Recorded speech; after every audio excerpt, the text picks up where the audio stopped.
El trozo de tiza azul se partió contra el pavimento con un sonido seco que resonó en el silencio de la madrugada. Matías ni siquiera levantó la vista. Sus dedos manchados recogieron los fragmentos y continuaron trazando líneas sobre el concreto frío de la plaza, ajeno al mundo que lo rodeaba, sumergido en ese universo de colores y formas que solo él podía ver con tanta claridad.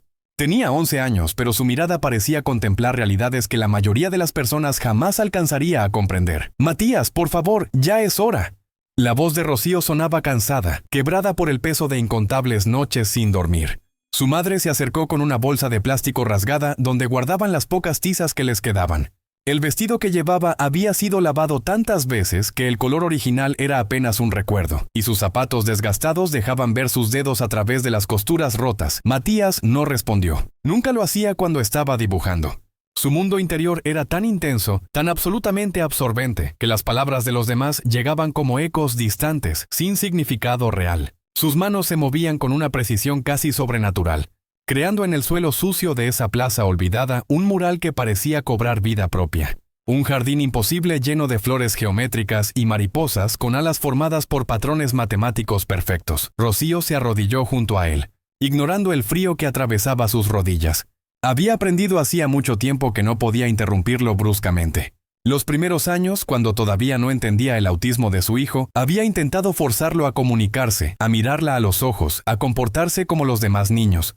Eso solo había resultado en crisis terribles, donde Matías se golpeaba la cabeza contra las paredes hasta sangrar, gritando un dolor que no podía expresar con palabras. «Mi amor, está haciendo mucho frío», susurró Rocío colocando suavemente su mano sobre el hombro delgado de Matías. Podía sentir sus huesos bajo la camisa demasiado grande que le había conseguido en un centro de donaciones. «Terminamos este dibujo mañana, ¿sí?» Matías parpadeó 3 veces seguidas, su ritual para procesar información externa. Lentamente, como si despertara de un trance profundo, sus manos dejaron de moverse. Se quedó observando su creación con una intensidad que Rocío reconocía bien. Estaba memorizando cada trazo, cada color, cada detalle. Su hijo tenía una memoria fotográfica asombrosa. Podía reproducir cualquier imagen que hubiera visto con una exactitud que ella encontraba al mismo tiempo hermosa y desgarradora. ¿Por qué el mundo no podía ver lo que ella veía?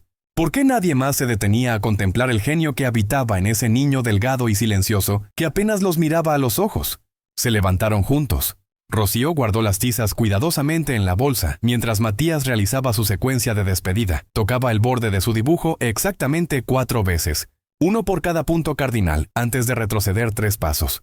Solo entonces podía alejarse. Caminaron por calles vacías hacia el refugio improvisado que llamaban hogar, un cuarto húmedo en una vecindad a punto de derrumbarse, donde compartían espacio con cucarachas y el sonido constante de goteras. Rocío pagaba cuando podía, y cuando no podía, la dueña amenazaba con echarlos. Pero siempre había mañana. Siempre había una esperanza de conseguir algo más. Habían llegado a esa ciudad hacía 2 años. Huyendo de un pueblo donde el padre de Matías los había abandonado una noche sin explicaciones, llevándose los pocos ahorros que tenían. «No puedo con un hijo así», había escrito en la nota que dejó sobre la mesa. «Busca una institución. Yo necesito rehacer mi vida». Rocío nunca olvidaría esa frase. Un hijo así. Como si Matías fuera defectuoso, como si su manera diferente de ver el mundo fuera una maldición y no el regalo extraordinario que ella sabía que era. El dibujo en la plaza se convirtió en su rutina de supervivencia. Rocío había descubierto por accidente que la gente dejaba monedas cuando veía a Matías dibujar. Al principio le había dolido el orgullo, sentir que exponía a su hijo como si fuera un espectáculo. Pero el hambre duele más que el orgullo, y cuando llevas 2 días sin comer y ves a tu hijo cada vez más delgado, las opciones se reducen a una sola: sobrevivir. Así que cada tarde, después de limpiar oficinas durante la madrugada, Rocío llevaba a Matías a la plaza. Él dibujaba porque amaba hacerlo, porque era su forma de comunicarse con un mundo que no hablaba su idioma. Ella extendía un pequeño cartón junto a los dibujos donde había escrito con letra temblorosa: «Matías tiene autismo». Sus dibujos son su voz. Cualquier ayuda es bendición. Algunos días juntaban suficiente para comer. Otros días, Rocío bebía solo agua y le daba a Matías todo lo que tenían. Él nunca se quejaba. Esa era otra de sus particularidades. No expresaba hambre, dolor o incomodidad como los demás niños. Rocío había aprendido a leer las señales sutiles. Cuando se mecía más de lo normal significaba ansiedad. Cuando dejaba de dibujar significaba agotamiento extremo. Cuando sus movimientos se volvían más rígidos, significaba que algo en su cuerpo dolía. Era un domingo cuando todo cambió. Aunque ninguno de los dos podría haberlo imaginado esa mañana, el sol apenas comenzaba a calentar el pavimento cuando llegaron a la plaza. Era temprano, más temprano que de costumbre, porque Rocío había terminado su turno de limpieza antes de tiempo. Matías parecía especialmente concentrado ese día. Se arrodilló en su lugar habitual, cerca de la fuente seca que hace años había dejado de funcionar, y comenzó a dibujar algo diferente. Rocío lo observaba mientras fingía organizar las tizas. Su hijo estaba creando algo que nunca había visto antes. Un retrato. Los trazos formaban el rostro de una mujer joven, de rasgos suaves y ojos profundos. No era ella, aunque había cierto parecido. Matías dibujaba con una urgencia inusual, como si estuviera tratando de capturar algo que podía desvanecerse en cualquier momento. Las horas pasaron. La plaza se fue llenando de gente. Vendedores ambulantes, oficinistas que cruzaban deprisa, parejas de ancianos que caminaban despacio. Algunos se detenían a mirar, otros dejaban caer monedas en el cartón sin siquiera voltear. Rocío había dejado de sentir vergüenza. La vergüenza es un lujo que no te puedes permitir cuando tu hijo depende de ti para sobrevivir. Fue cerca del mediodía cuando apareció él. Sebastián Morales no había planeado estar en esa plaza ese día. De hecho, no había planeado estar en esa ciudad. Su vida transcurría entre reuniones de negocios en rascacielos, vuelos de primera clase y cenas en restaurantes donde el menú no tenía precios. Era dueño de una cadena de galerías de arte que operaba en 12 países, y su opinión podía convertir a un artista desconocido en una celebridad internacional de la noche a la mañana. Pero esa mañana había discutido con su hija Daniela, una discusión que había terminado con ella gritándole que era un hombre vacío, que solo sabía poner precio a las cosas pero no valor a las personas. Las palabras lo habían golpeado con una fuerza inesperada, y en lugar de ir directamente al aeropuerto como tenía planeado, le había pedido al chofer que lo dejara caminar por la ciudad. Necesitaba aire, necesitaba pensar. Sus zapatos italianos hechos a mano pisaban ahora el pavimento irregular de una plaza que probablemente nunca había visto antes. Llevaba un traje que costaba más que el salario anual de la mayoría de las personas que lo rodeaban, y su reloj suizo marcaba las horas con una precisión que contrastaba con el caos ordenado de ese lugar popular. Sebastián estaba a punto de llamar a su chofer cuando algo captó su atención. Una pequeña multitud se había formado alrededor de algo en el suelo. Normalmente habría seguido de largo. No era su mundo, no eran sus problemas, pero algo en la forma en que la gente se quedaba mirando en silencio, sin el bullicio habitual, lo intrigó. Se acercó, abriéndose paso entre la gente con la autoridad inconsciente de alguien acostumbrado a que le cedan el paso. Y entonces lo vio. El dibujo en el suelo no era solo bueno, era extraordinario. Era el tipo de arte que Sebastián había visto solo en las galerías más prestigiosas del mundo, el tipo de técnica que tomaba años dominar, el tipo de sensibilidad que no se puede enseñar porque viene del alma misma, pero lo que realmente lo dejó paralizado fue el rostro. La mujer del retrato tenía una expresión que transmitía algo indefinible. ¿Esperanza? ¿Nostalgia? ¿Amor incondicional? Sus ojos parecían mirar directamente al espectador, y había en ellos una profundidad que resultaba perturbadora y hermosa al mismo tiempo. ¿Quién hizo esto?, preguntó Sebastián, y su voz sonó más fuerte de lo que pretendía. La gente se volteó hacia él. Algunos notaron su traje, su porte, y se apartaron instintivamente. Una mujer señaló hacia el lado, donde Matías estaba sentado, meciéndose ligeramente de adelante hacia atrás, la mirada perdida en algún punto indefinido del espacio. Sebastián se acercó. Rocío se puso de pie inmediatamente, interponiéndose entre su hijo y ese extraño de traje caro. Había aprendido a ser cautelosa con desconocidos. ¿Su hijo hizo esto?, preguntó Sebastián señalando el dibujo. Rocío asintió, la barbilla levantada con dignidad a pesar de su ropa raída. Sí, señor. Matías lo hizo. Sebastián observó al niño más detenidamente. No lo estaba mirando. De hecho, parecía completamente ajeno a su presencia. Sus manos manchadas de tiza se movían en patrones repetitivos, trazando formas imaginarias en el aire. ¿Tiene formación artística?, preguntó Sebastián. Rocío casi se rió, pero la amargura en su garganta convirtió el sonido en algo más parecido a un sollozo contenido. Señor, mi hijo apenas puede comunicarse. No va a ninguna escuela. Esto, señaló el dibujo, es lo único que hace, lo único que lo hace feliz. Sebastián se arrodilló junto al dibujo, ignorando el polvo que manchaba su pantalón de marca. Sacó su teléfono y comenzó a tomar fotografías desde diferentes ángulos. Rocío lo observaba con desconfianza. ¿Qué quería este hombre? Señora, dijo Sebastián finalmente poniéndose de pie. Soy coleccionista de arte. Más que eso, tengo galerías en varios países. Y le digo con total honestidad que llevo 30 años en este negocio, y pocas veces he visto algo con esta calidad técnica y emocional. Rocío no supo qué responder. Las palabras del hombre sonaban imposibles, como si estuviera hablando un idioma extranjero. No entiendo qué quiere decir. Señor, murmuró. Sebastián la miró y por primera vez en muchos años, sintió algo que había olvidado, empatía genuina. Podía ver en los ojos de esa mujer una fatiga que iba más allá del cansancio físico. Era el agotamiento de quien ha peleado batallas imposibles todos los días y sabe que mañana tendrá que pelear más. Quiero ayudar, dijo simplemente. ¿Puedo sentarme y hablar con ustedes? Rocío dudó, pero algo en la voz de ese hombre, algo en sus ojos, le dijo que no mentía. Asintió. Sebastián se sentó en el borde de la fuente seca, sin importarle que su traje se arrugara. Rocío se quedó de pie, protectora, cerca de Matías. ¿Cuánto tiempo lleva dibujando así?, preguntó Sebastián. Desde que tenía 3 años, respondió Rocío. Al principio pensé que eran solo garabatos, cosas que hacen todos los niños. Pero nunca dejó de hacerlo.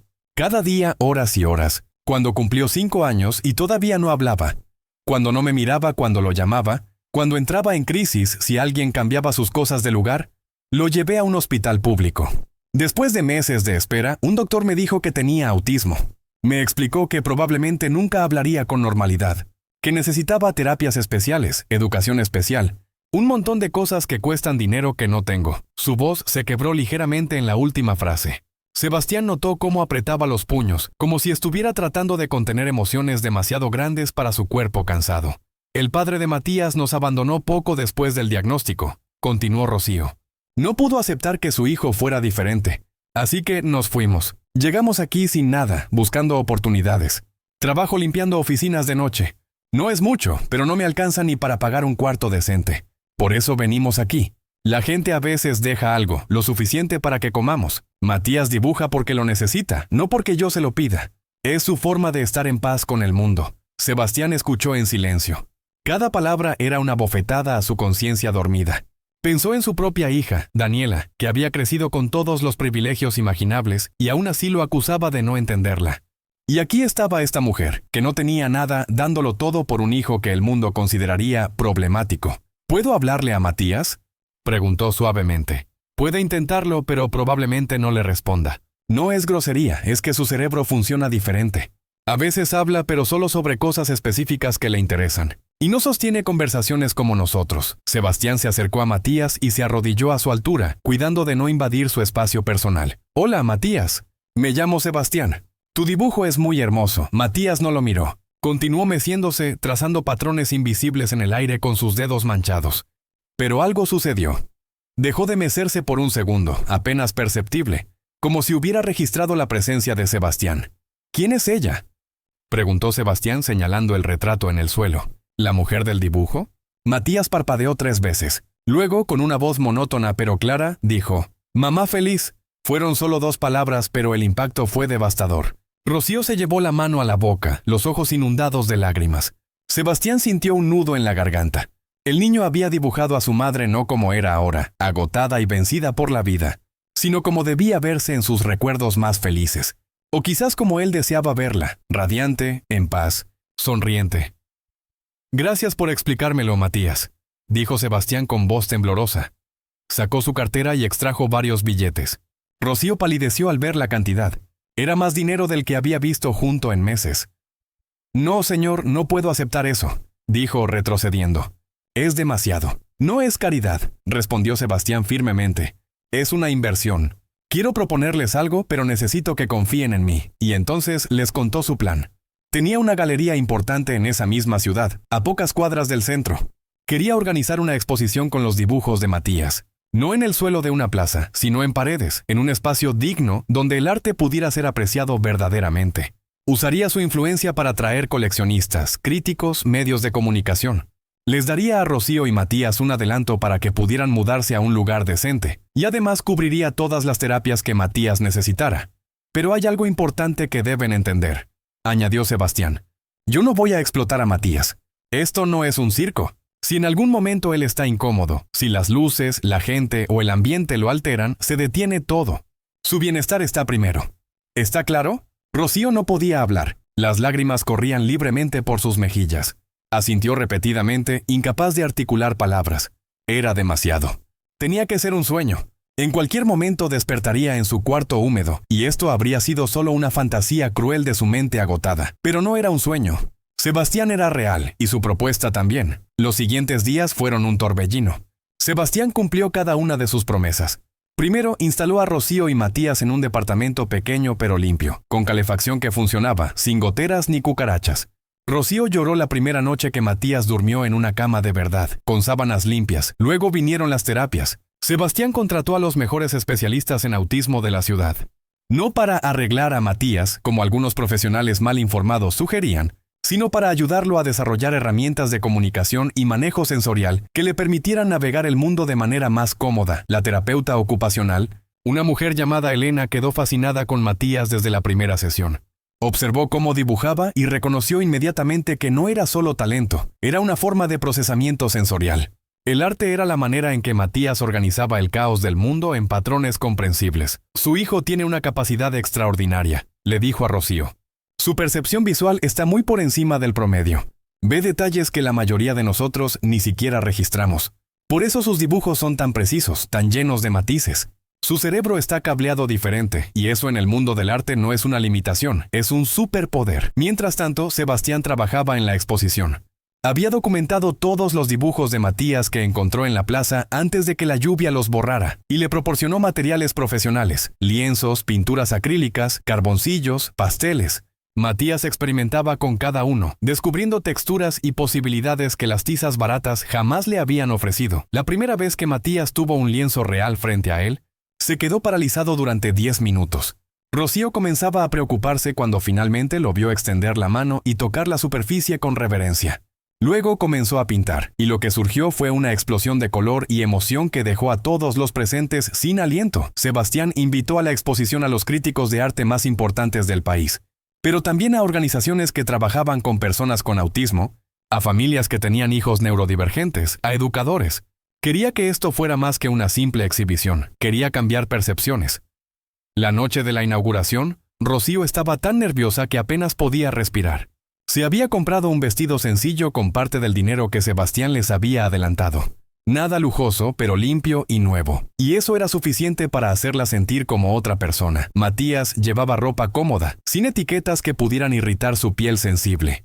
Elena le había preparado con anticipación, mostrándole fotos de la galería, explicándole qué esperaba encontrar. Aún así, cuando entraron y vio la cantidad de gente, sus ojos se agrandaron y comenzó a mecerse más rápidamente. ¿Quieres salir?, le preguntó Rocío inmediatamente, lista para protegerlo, pero Matías negó con la cabeza. Parpadeó 3 veces y luego señaló las paredes.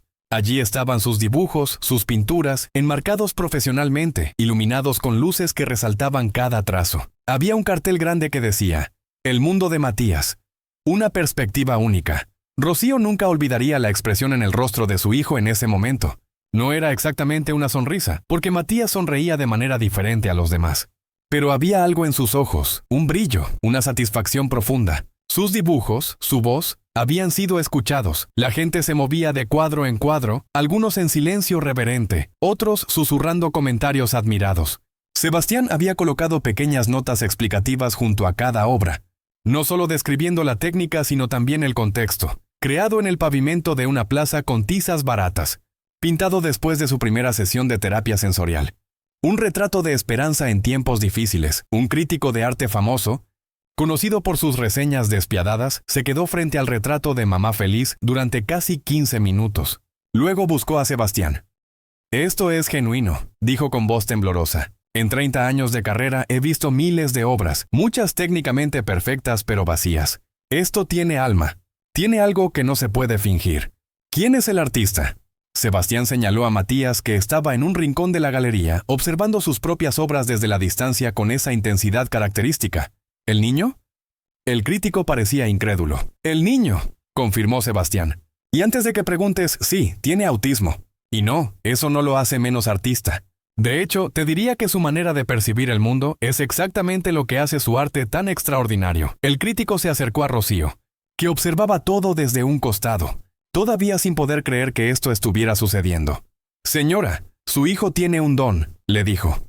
He visto artistas entrenados durante décadas que no logran transmitir ni una fracción de la emoción que hay en estos cuadros. Cuídelo, el mundo necesita su visión. Rocío solo pudo asentir, las lágrimas corriendo libremente.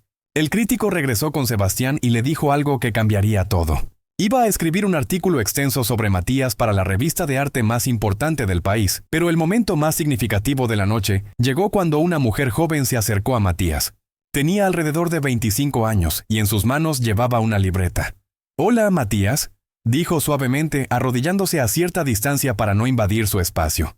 «Me llamo Andrea. Yo también tengo autismo». Matías la miró, algo inusual en él. Parpadeó 3 veces. «Andrea también dibuja», continuó ella, mostrándole su libreta llena de bocetos geométricos sorprendentemente similares al estilo de Matías. «Tus dibujos me hacen sentir que no estoy sola. Que mi forma de ver el mundo no está mal, solo es diferente». Algo extraordinario sucedió entonces. Matías extendió la mano y tocó suavemente la libreta de Andrea. No dijo nada, pero ella entendió.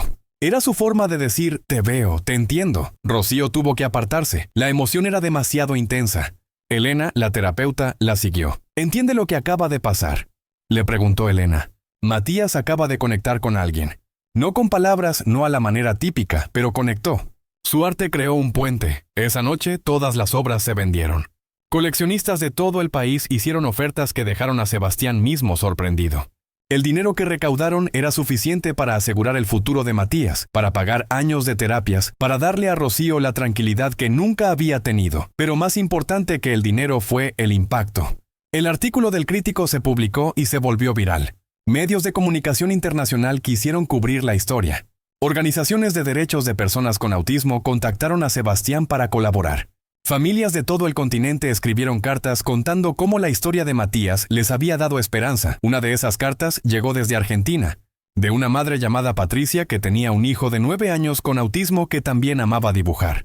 «Siempre pensé que era solo un pasatiempo», escribió. «Después de ver a Matías entendí que podía ser su voz. Ahora mi hijo tiene sus propios materiales de arte y por primera vez en años lo veo tranquilo, feliz. Gracias por mostrarme que diferente no significa menos». Sebastián leyó esa carta y muchas otras similares. Cada una era un recordatorio de por qué había decidido ayudar a Matías. Su hija Daniela había tenido razón. Había estado poniendo precio a las cosas, pero no valor a las personas. Matías le había enseñado que el valor real no se mide en dinero sino en impacto, en las vidas que tocas, en la esperanza que ofreces. 6 meses después de aquella primera exposición, la vida de Rocío y Matías había cambiado completamente. Vivían en un departamento digno. Matías asistía a una escuela especializada donde los maestros entendían sus necesidades y continuaba en terapias que lo ayudaban cada día a navegar el mundo con más herramientas. Pero lo más importante era que seguía dibujando. Ahora tenía su propio estudio, un pequeño espacio lleno de luz donde podía crear sin las presiones del hambre o el frío. Rocío a veces se quedaba observándolo, todavía incapaz de creer cómo habían cambiado las cosas. Sebastián se había convertido en más que un benefactor. Era parte de su familia. Visitaba regularmente, no para supervisar el arte de Matías, sino simplemente para estar con ellos. Su propia relación con Daniela había mejorado dramáticamente. Ella había acompañado a Sebastián en una de sus visitas y había conectado instantáneamente con Matías, fascinada por su forma única de ver el mundo. «Papá», le dijo Daniela un día, «siempre te critiqué por ser frío, por preocuparte solo por los negocios. Pero esto que hiciste por Matías y Rocío, esto es quien realmente eres cuando dejas que tu corazón guíe. Me siento orgullosa de ti». Sebastián abrazó a su hija, permitiéndose finalmente sentir las emociones que había reprimido durante años en nombre del éxito y los negocios. Un año después de aquella primera exposición, Sebastián organizó una segunda, esta vez en su galería más importante, la de la capital. Invitó no solo a Matías, sino a otros 20 artistas con autismo de todo el país. La exposición se llamó Perspectivas Únicas y se convirtió en un movimiento. La noche de la inauguración, Matías hizo algo que nadie esperaba. Cuando le tocó el turno de hablar frente al micrófono, algo que Elena y Rocío habían preparado cuidadosamente con él durante semanas, se acercó al podio. Había cientos de personas observándolo. Las luces eran brillantes, el ruido era intenso, pero Matías se mantuvo firme, parpadeó 3 veces. Luego habló con esa voz monótona pero clara que era únicamente suya. «Dibujo porque el mundo es ruidoso y confuso. Los colores no mienten, las formas tienen sentido. Cuando dibujo, el mundo se calma. Quiero que todos encuentren su forma de hacer el mundo más calmado. Gracias». Fueron pocas palabras, pero el impacto fue tremendo. La audiencia estalló en aplausos, muchos con lágrimas en los ojos. Rocío sollozaba abiertamente, abrazada a Elena. Daniela grabó todo con su teléfono, sabiendo que este era un momento histórico. Después de esa noche, Matías se convirtió en un símbolo, no solo de superación, sino de la importancia de ver las capacidades en lugar de las limitaciones, de entender que la neurodiversidad no es algo que deba ser corregido, sino celebrado. Sebastián usó parte de las ganancias de las exposiciones para crear una fundación dedicada a apoyar a artistas neurodivergentes, proveyéndoles materiales, espacios de trabajo y oportunidades de exhibir su arte. La fundación se llamó Perspectivas Únicas, en honor a aquella segunda exposición. Rocío se convirtió en la directora operativa de la fundación, un puesto que nunca había imaginado ocupar. Ella, que había limpiado oficinas durante años, ahora coordinaba programas, hablaba con familias y compartía su historia en conferencias sobre neurodiversidad. Su testimonio era poderoso precisamente porque venía desde la trinchera, desde el dolor de no tener recursos, desde el miedo constante de no poder proteger a su hijo. Nunca olvido de dónde venimos, decía en cada presentación. Nunca olvido las noches donde no sabía si tendríamos que comer al día siguiente. Por eso esta fundación existe, para que ninguna madre tenga que escoger entre las terapias de su hijo y un plato de comida. Para que ningún niño con un don extraordinario se pierda porque el mundo no pudo ver más allá de su diagnóstico. Matías continuó creando arte, pero ahora bajo sus propios términos. Algunos días pintaba durante horas, otros días simplemente necesitaba silencio y quietud. Elena había enseñado a Rocío a respetar esos ciclos, a entender que el cerebro de Matías procesaba el mundo de manera diferente y necesitaba descansos que no tenían nada que ver con pereza, sino con regulación sensorial. Hubo días difíciles también. El autismo no desaparece con el éxito o el dinero, y Matías todavía tenía momentos de crisis cuando el mundo se volvía demasiado abrumador. Pero ahora tenía herramientas para manejarlas, y Rocío tenía una red de apoyo que la sostenía en los momentos más complicados. Una tarde, 2 años después de aquel encuentro en la plaza, Sebastián llegó al estudio de Matías con una noticia extraordinaria. Una galería en París, una de las más prestigiosas del mundo, quería hacer una exposición individual de su trabajo. Era el tipo de oportunidad con la que la mayoría de los artistas solo pueden soñar. Rocío sintió pánico inmediatamente. París estaba al otro lado del mundo. El viaje sería agotador. Las luces, los sonidos, el cambio de rutina. Todo podía desencadenar una crisis severa en Matías. «No tenemos que ir si no están listos», dijo Sebastián rápidamente viendo su expresión. «Podemos enviar las obras sin que Matías esté presente. Él no tiene que hacer nada que no quiera hacer». Pero entonces Matías, que había estado dibujando en silencio durante toda la conversación, habló. «Quiero ir». Rocío y Sebastián se miraron sorprendidos. Matías rara vez expresaba deseos tan claramente. «¿Estás seguro, mi amor?», preguntó Rocío. «Es un viaje muy largo. Habrá mucha gente, muchos cambios». Matías parpadeó 3 veces y asintió. «Quiero ver la Torre Eiffel. He visto fotos. Quiero dibujarla». Y así fue como, 3 meses después, Rocío y Matías subieron a un avión por primera vez en sus vidas. Sebastián había organizado todo meticulosamente, asientos en primera clase con más espacio, auriculares con cancelación de ruido para Matías, una lista detallada de todo lo que encontrarían en París para que Matías pudiera prepararse mentalmente. Elena los acompañó, brindando ese apoyo profesional que hacía la diferencia entre un viaje posible y uno imposible. Daniela también fue, emocionada de ser parte de esta aventura. Se había vuelto muy cercana a Matías y había aprendido a comunicarse con él en su propio lenguaje, a través del arte, de los silencios significativos, de la presencia paciente. El vuelo fue desafiante pero manejable. Matías pasó la mayor parte del tiempo dibujando o mirando por la ventana, fascinado por las nubes y las formas que creaban. Cuando el avión aterrizó en París, Rocío exhaló aliviada. Habían superado el primer obstáculo. La ciudad los recibió con toda su magnificencia. Sebastián los alojó en un hotel boutique cerca de la galería, en una suite amplia donde Matías podría tener su propio espacio cuando necesitara retirarse del bullicio. La noche antes de la inauguración, Sebastián llevó a Matías a ver la Torre Eiffel. Era tarde y las multitudes de turistas se habían dispersado. La torre brillaba con miles de luces reflejándose en el río Sena como un espejismo dorado. Matías se quedó paralizado. Rocío comenzó a preocuparse, pensando que era demasiado estímulo, pero entonces vio que su hijo estaba llorando. No eran lágrimas de angustia, sino de algo más profundo, más puro. Era asombro. «Es perfecta», susurró Matías. «Todas las líneas, todos los ángulos. Es perfecta». Sebastián sintió un nudo en la garganta. En ese momento comprendió completamente lo que Elena había explicado. Matías no veía el mundo como ellos lo veían. Él percibía la geometría subyacente, los patrones, la estructura matemática de la realidad. Y para él, la Torre Eiffel no era solo un monumento turístico, sino una sinfonía de proporciones perfectas. ¿Quieres dibujarla?, preguntó Sebastián. Matías asintió fervientemente. Sebastián sacó un cuaderno y carboncillos de su mochila, siempre preparado. Matías se sentó en el pasto, completamente absorto, y comenzó a dibujar. Sus manos se movían con esa precisión casi sobrenatural, capturando no solo la forma de la torre, sino su esencia, su alma arquitectónica. La inauguración en París fue un evento que quedó registrado en la historia del arte contemporáneo. La galería estaba repleta de coleccionistas, críticos, artistas y celebridades. Pero también había familias con niños neurodivergentes, que habían viajado desde diferentes partes de Europa solo para estar allí, para ver con sus propios ojos que sus hijos también podían tener futuros brillantes. El embajador argentino en Francia asistió, emocionado de que un compatriota estuviera siendo honrado de esta manera. Los medios internacionales cubrieron el evento extensamente, no solo como una historia de arte, sino como un testimonio del potencial humano cuando se le da la oportunidad de florecer. Matías manejó la noche mejor de lo que Rocío había esperado. Llevaba sus auriculares con cancelación de ruido la mayor parte del tiempo, y cuando el estímulo se volvía demasiado, se retiraba a una sala privada que Sebastián había preparado específicamente para ese propósito. Nadie lo juzgaba. Todos entendían. Hubo un momento durante la noche que Rocío guardaría en su corazón para siempre. Una crítica de arte francesa, conocida por ser particularmente exigente, se acercó a ella con lágrimas en los ojos. «Señora», le dijo en español con fuerte acento, «yo tengo un nieto con autismo. Durante años mi hija lloró pensando que su hijo nunca tendría una vida plena. Esta noche, viendo el trabajo de Matías, viendo su éxito, le he enviado fotos. Ella también está llorando, pero ahora son lágrimas de esperanza. Usted no solo crió a un artista excepcional.